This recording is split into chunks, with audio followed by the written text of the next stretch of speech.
When I discovered my daughter was stealing from the charity I had built in my late wife's name, I did not confront her.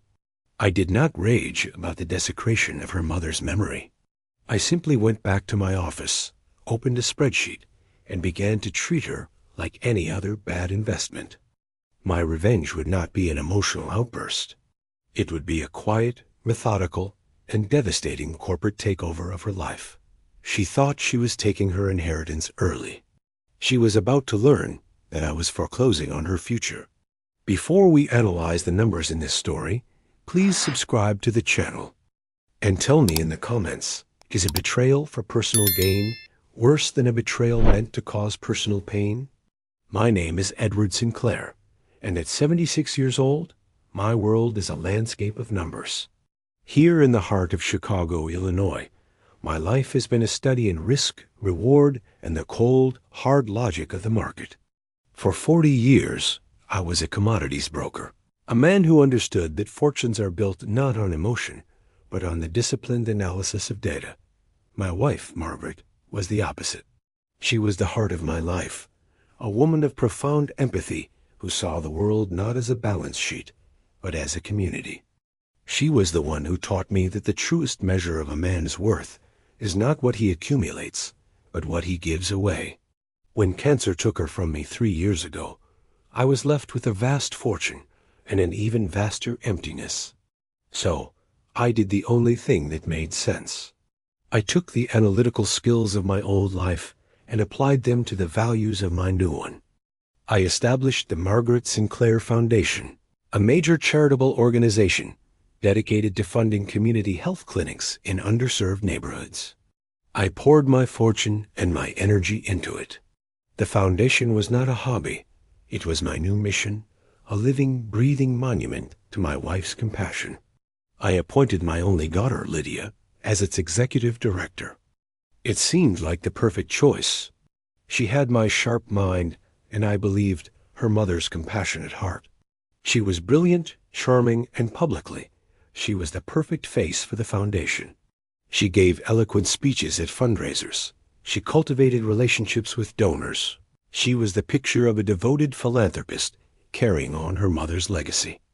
The first sign that something was wrong was a small, almost insignificant anomaly in the foundation's quarterly reports. I am a man who reads a financial statement the way a musician reads a sheet of music. I can hear the notes that are off-key. The foundation's administrative overhead was slowly, almost imperceptibly, creeping up. The return on our investments was consistently a few percentage points lower than my own projections. When I questioned Lydia about it, her answers were smooth and plausible. "It's just inflation, Dad," she would say, her tone a little too patient. "The cost of everything is going up, and the market has been volatile. You know that." I let it go. I told myself she was right. I told myself that my old trader's instincts were too aggressive for the nonprofit world. But the dissonant note lingered. The final, undeniable proof of a deeper problem came from an outside source. I was having lunch with an old friend, the head of another major Chicago charity. We were discussing the challenges of modern philanthropy. "The biggest problem we have," he said, sighing, "are the shell charities. These fake nonprofits that exist only on paper. They approach us for grants, and they look completely legitimate. We had to hire a full-time forensic accountant just to vet our partners after we got burned last year." The phrase forensic accountant stuck in my mind. That evening, I did something I had not done in years. I went back into the market. I did a deep private analysis of the foundation's finances. I found a recurring pattern of large grants being made to a series of small, new charities, organizations I had never heard of, all with generic, noble-sounding names like Community Health Advocates and the Urban Wellness Initiative. I began to dig into these organizations. What I found was a cold, sinking feeling in the pit of my stomach. They had no physical addresses, no staff, no public presence. They were ghosts. They were shell charities, and their financial records all led back to a single, anonymous holding company in a state known for its lax corporate privacy laws. The betrayal was not just a suspicion anymore. It was a data point. My daughter, my brilliant, compassionate Lydia, was not just a bad administrator. She was a thief. She was systematically siphoning millions of dollars from her own mother's legacy, using a sophisticated network of fake charities to embezzle the money that was supposed to be funding clinics for the city's most vulnerable people. She was not just stealing my money. She was stealing medicine from the sick and hope from the poor. And she was doing it with a beautiful, philanthropic smile on her face. I did not feel rage. I did not feel heartbreak. I felt the cold, quiet fury of a CEO who has just discovered a massive systemic fraud within his own corporation. And I knew exactly what I had to do. I was going to perform a hostile takeover, not of a company, but of my own daughter's life. The discovery of the shell charities was the last piece of data I needed. My daughter was not just a thief. She was an intelligent and methodical one. My response had to be equally intelligent and methodical. An emotional confrontation would be useless. She would lie, she would deny, and she would use my grief as a shield. No, this was a business problem, and it required a business solution. The turning point was my decision to treat her not as a daughter who had betrayed me, but as a rival corporation engaged in hostile activity. My first step was to gather my own intelligence. I hired a team of the best forensic accountants in the city, the same firm I had used to vet multi-billion-dollar mergers during my career. I did not tell them the executive director of the foundation was my daughter. I simply told them I suspected a sophisticated internal fraud and that I needed a complete, confidential, and untraceable audit of every grant the foundation had made in the past 2 years. While my team of accountants began their quiet digital excavation of her crimes, I focused on her life. I knew from the foundation's expense reports that Lydia was living a life far beyond the means of her generous, but not extravagant salary. She had a new luxury condo, a new European sports car, and her social media was a curated gallery of expensive dinners, designer clothes, and exotic vacations. She was not just stealing, she was spending, and spending on that scale creates a trail. I hired a private investigator, a former federal agent with a specialty in financial crimes. His job was simple: to connect the money siphoned from the foundation to the assets Lydia had acquired. I wanted a clear, undeniable, and legally admissible map of her greed, from the fake charities to the handbag on her arm. While the investigation was proceeding in the shadows, I continued to play my part in the light. I was the proud, slightly out-of-touch father, the chairman of the board who was content to let his brilliant daughter run the show. I attended the foundation's board meetings, listened to Lydia's polished, confident presentations, and applauded her success in increasing the foundation's community outreach to all her new, imaginary partner charities. During one of these meetings, a detail emerged that became the cornerstone of my plan.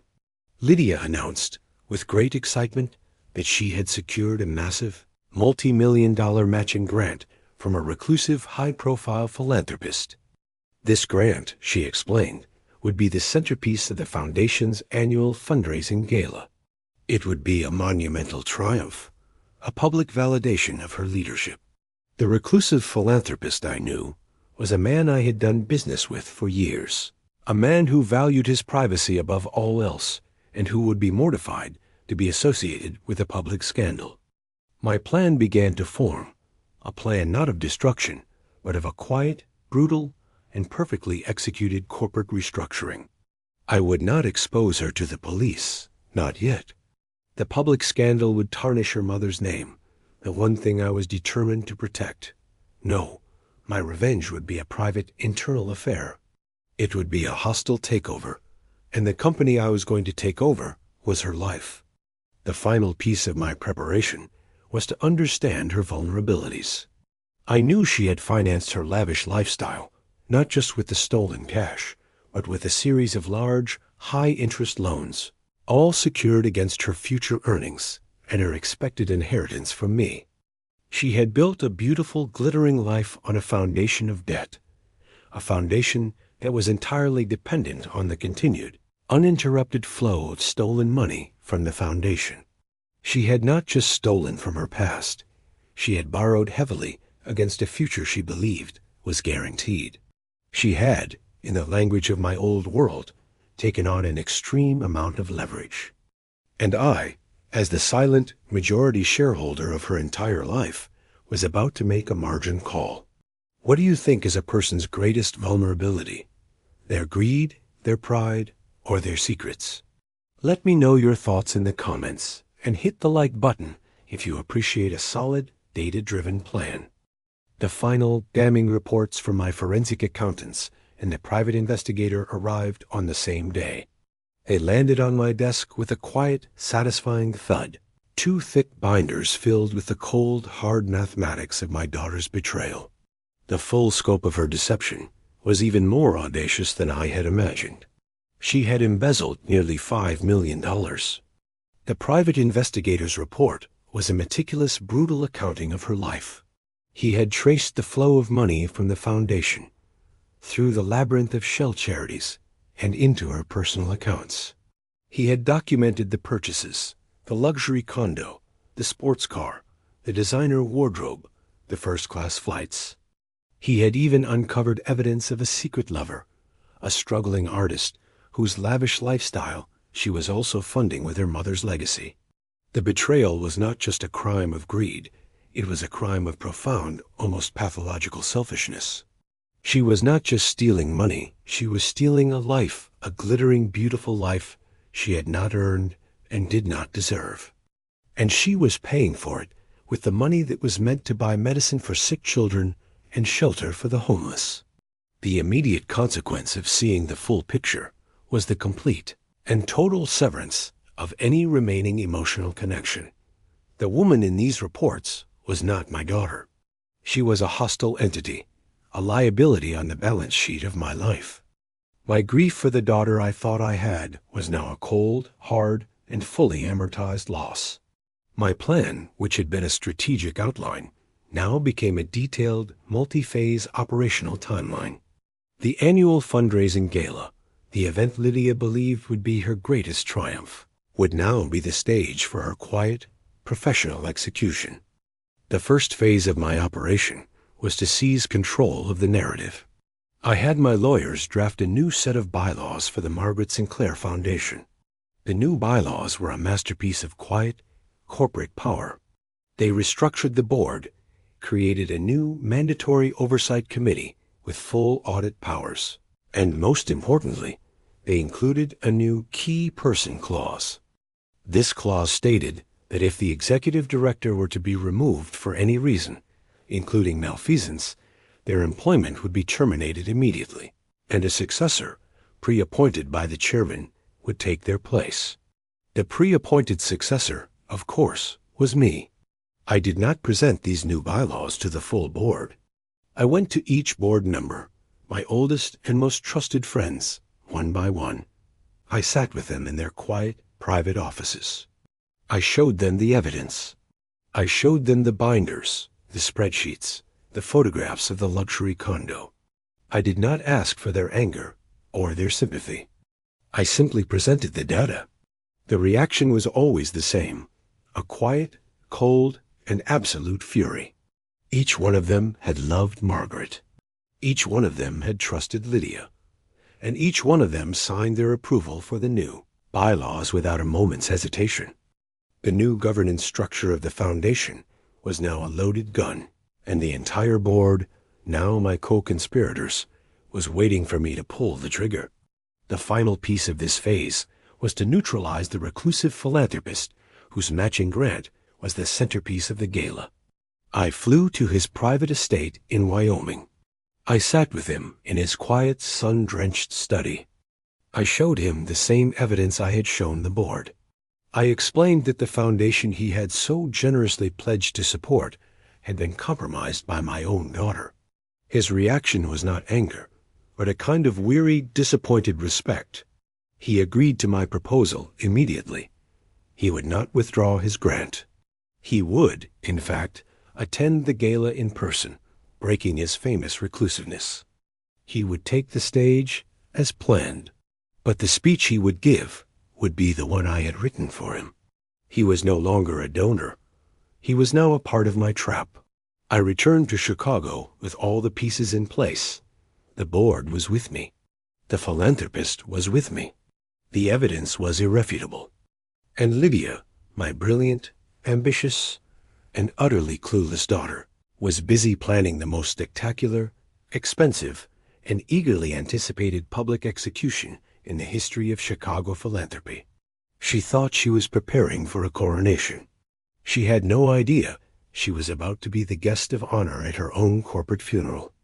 Is a betrayal of trust in a professional setting as painful as a personal one?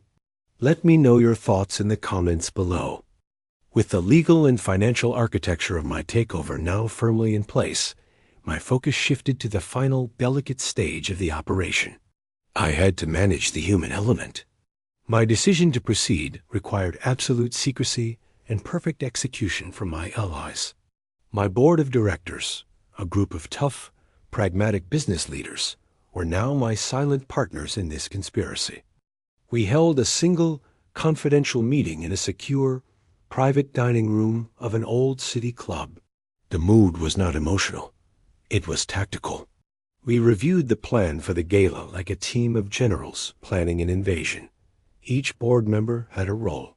One was tasked with quietly alerting the foundation's bank to a potential leadership change, ensuring that all accounts could be frozen on my command. Another was assigned to have a security team on standby, a discreet presence to manage any potential outburst from Lydia after the announcement. It was a cold, efficient, and perfectly coordinated plan. I also met with the foundation's chief financial officer, a quiet, meticulous woman I had hired years ago and trusted implicitly. I showed her the accountant's report. I watched as her professional composure dissolved into a look of pale, horrified disbelief. She had been unknowingly complicit, her own meticulous work used as a cover for a massive fraud. Her anger, when it came, was a quiet, controlled fury. She immediately and fiercely pledged her loyalty to me. She became my inside agent, gathering the final, necessary account numbers and security codes. I would need to assume complete and total control of the foundation's assets at a moment's notice. My preparations were all happening in the silent, invisible world of spreadsheets and secret meetings. In the visible world, Lydia's world, the preparations for the gala were reaching a fever pitch. She was the star of her own show, a whirlwind of confident, charismatic energy. She was on the local news, promoting the event. She was featured in society magazines, lauded as one of the city's brightest new philanthropic leaders. She was building her own pedestal higher and higher, completely unaware that I was about to kick it out from under her. I, in turn, continued to play the part of the proud, supportive, and slightly dotty father. I would attend planning meetings with her, my presence a constant, reassuring symbol of the foundation's legitimacy. I would listen to her presentations about the gala's logistics, the seating charts, the lighting cues, and I would offer simple, harmless suggestions. "That's a lovely centerpiece, dear," I would say, pointing to a photo. "Your mother would have loved it." Each word of praise was a small, sharp, and invisible turn of the screw. She saw a father beaming with pride.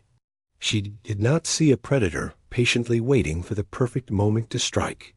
The final piece of my plan was a single, simple, and brutal legal document.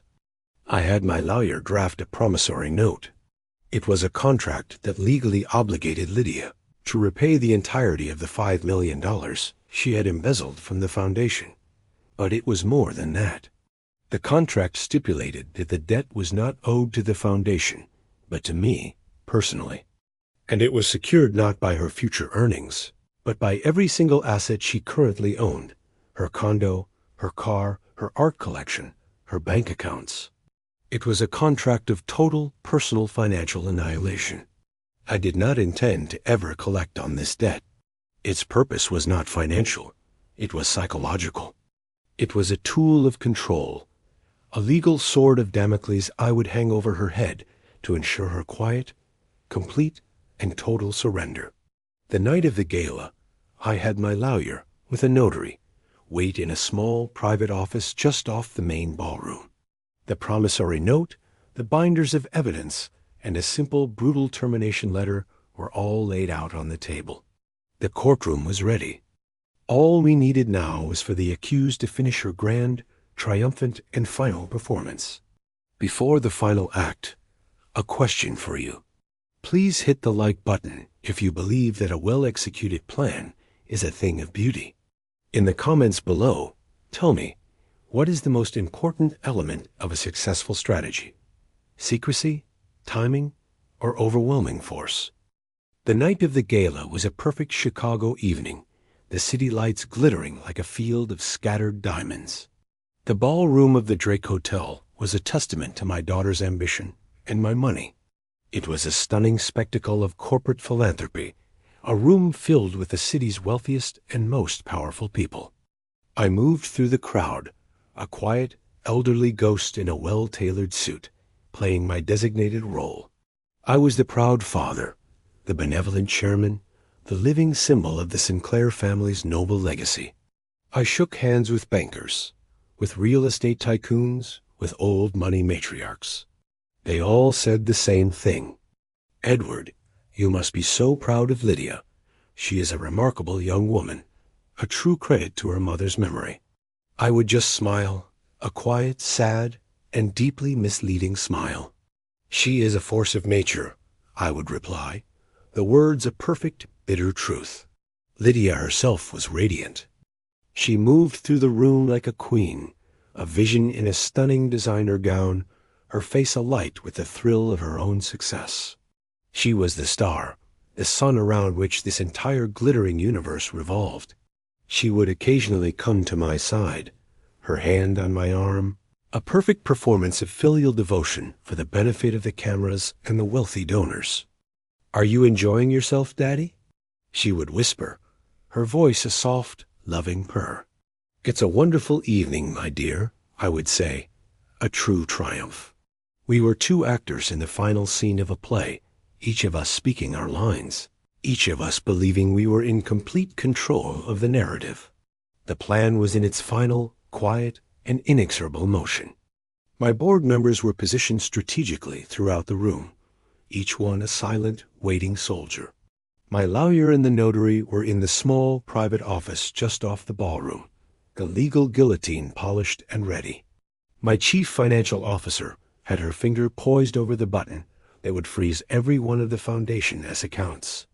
The reclusive philanthropist, Mr. Harrison, had arrived through a private entrance and was waiting in the wings, his face a mask of grim, determined resolve.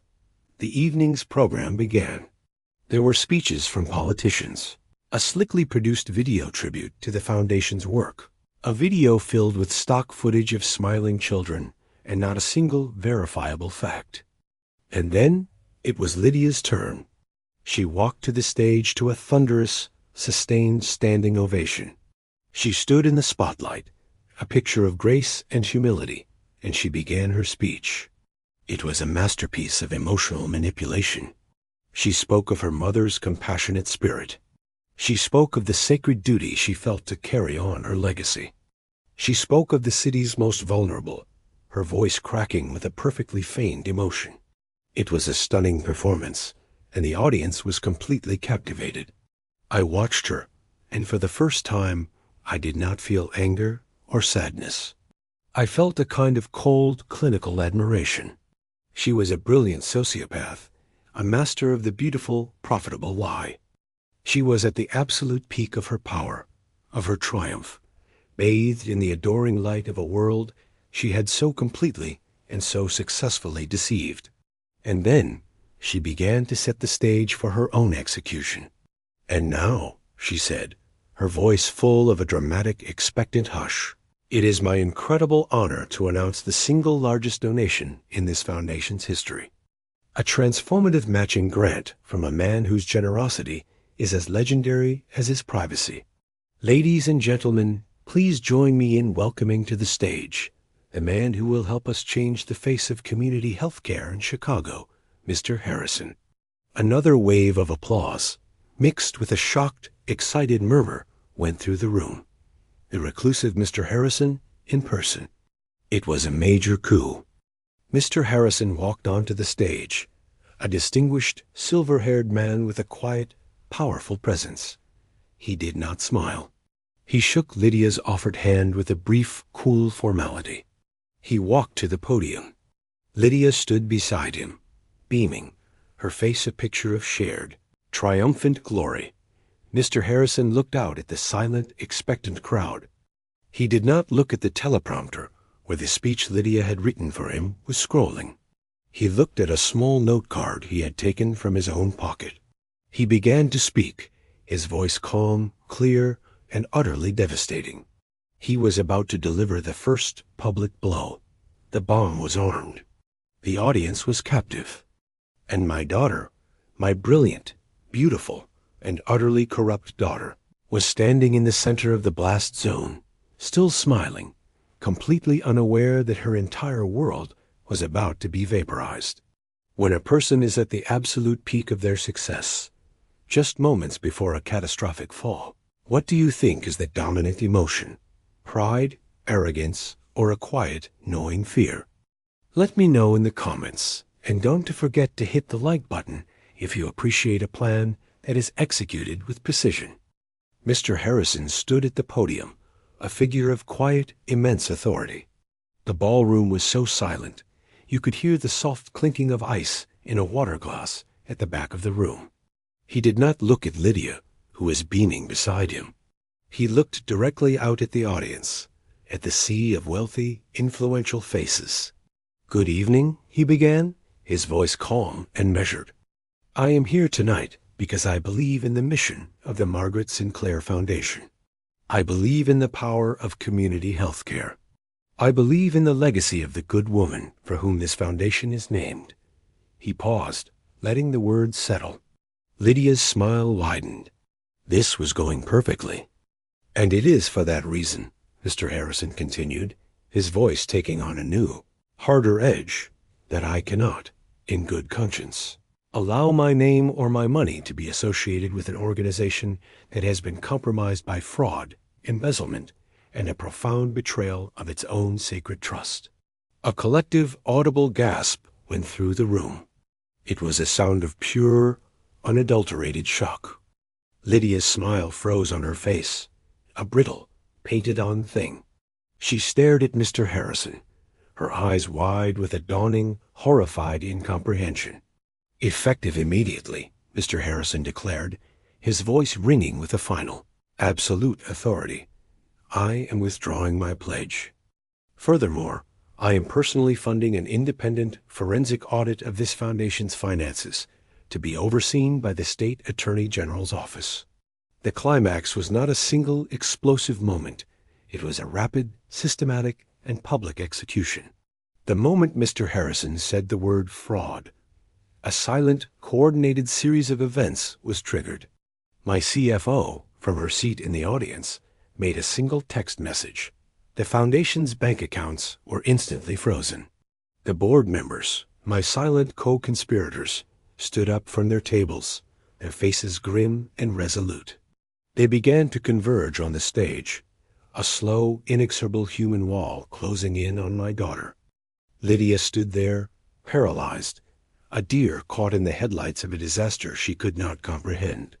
The audience was in an uproar, the room a chaotic buzz of shocked whispers and frantic, urgent conversations.